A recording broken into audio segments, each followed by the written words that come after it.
Is functional medicine healing lives or is it just draining wallets? Right now, I'm going to pull back the curtain. Today, I want to talk about the good, the bad, and the ugly of functional medicine so that you can take advantage of this extraordinary healing system. But at the same time, I don't want you to become a victim to the pitfalls so that you end up not getting the best results.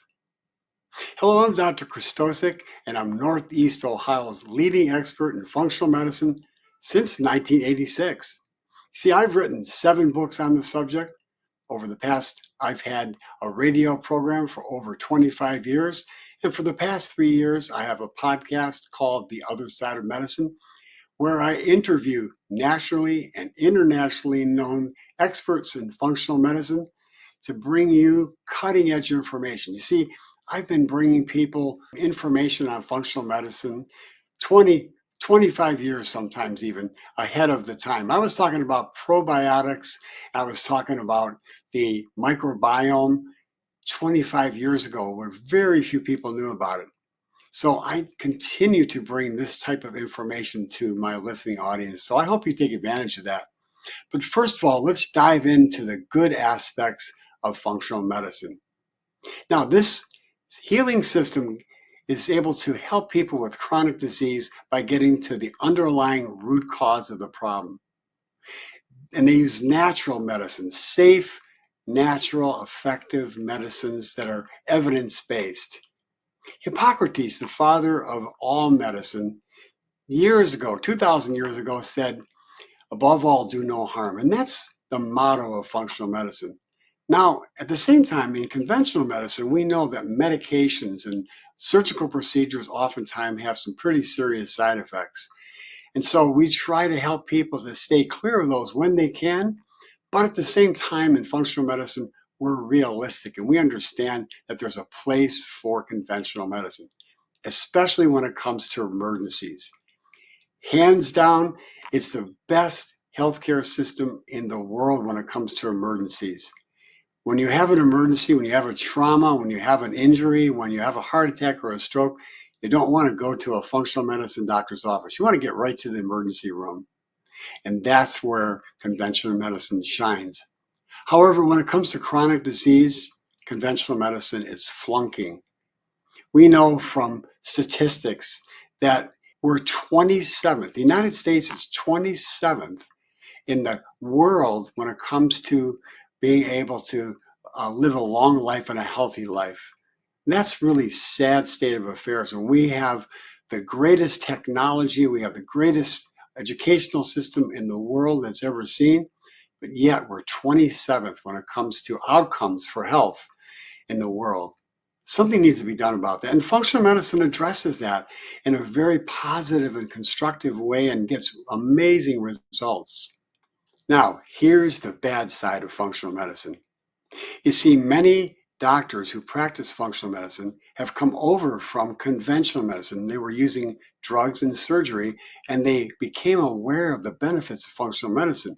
And so oftentimes, they end up using the same mindset of treating symptoms, but they use vitamins and they use supplements. And by the way, I should let you know, in full honesty, that when I first got into functional medicine, I had cupboards full of vitamins and nutritional supplements, and I prescribed them just like these medical doctors who came over from conventional medicine.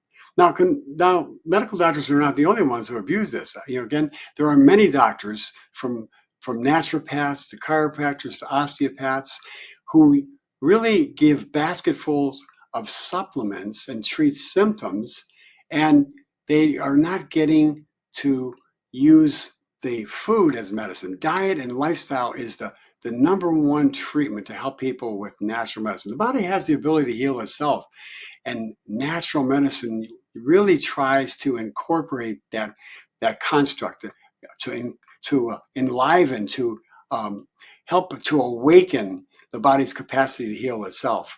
So giving a lot of supplements is not the way to go. I try to give as few supplements as I have to, only when they're necessary and for short periods of time, because as I said, food is the best medicine.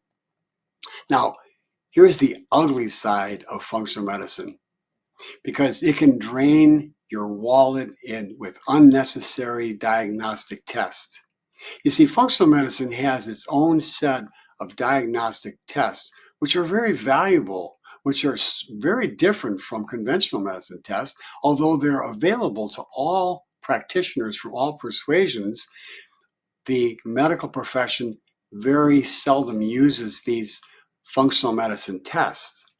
Now, what happens though is that functional medicine practitioners will often overprescribe and overutilize these diagnostic tests, and patients will end up paying $4, $5, $6,000 worth of tests for initial workups when they're not necessary.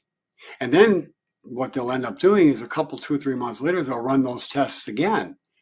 So those tests that are unnecessary are unwarranted, and it's prudent to only use the tests when they're necessary. And these functional medicine tests have great value, like, for example, stool analysis, the breath test, or the toxic metal test, or micronutrient test, or food sensitivity tests for hidden food allergies, delayed food allergies. These tests are very valuable when they're used wisely. They can really get to the root cause of people's chronic conditions. So just be aware that you should get to a practitioner who uses these tests wisely and doesn't overutilize them. Now, here's the best news. You see, I'm on a mission to help to educate and not medicate my patients. And I want to make sure that people who come to my world don't get over tested or don't get over prescribing of supplements that they don't need. Because you see, the first thing in my toolbox is food is the best medicine. Diet and lifestyle, as I mentioned earlier, is the best way to help people to overcome their illness. Changing the person's mindset, diet, and lifestyle is the first and the foundational principle that I use with all my patients. So I want to teach you how to use food as medicine, because I've helped over 20,000 people to be able to overcome chronic diseases, conditions like autoimmune disorders, gut health problems like ulcerative colitis and Crohn's disease and diverticulitis and problems with constipation and diarrhea or irritable bowel syndrome or SIBO. These are very common problems that people see in functional medicine practices. And so I want to teach you about how to approach these things with a common sense approach, using evidence-based medicine and always in cooperation with nature. So whether it's a heart disease or whether it's a skin disorder or whether it's a brain dysfunction or whether it's a gut health problem or an autoimmune problem, functional medicine is a powerful way to approach these conditions and get to the root cause. And I'm going to teach you how to rely on the food pharmacy. Now, the pharmacy I'm talking about is spelled Pharmacy. Food pharmacy, not a drug pharmacy. And I'm going to teach you how to use food first and foremost as the primary means of helping you to overcome illness. That's how I approach illness. And so if this message resonates with you, I encourage you to subscribe to my channel, follow me on social media, listen to my podcast, and do me a favor. If you really like this message, like this video and leave me a comment or a question, and I'll be happy to help you and be able to either give some direction from my perspective or get you to a healthcare practitioner who I feel is going to do a better job than I can. So until next time, my friend, I encourage you to explore functional medicine and follow me on social media and listen to my podcast and get to my website at theothersideofmedicine.com. And until next time, ciao for now.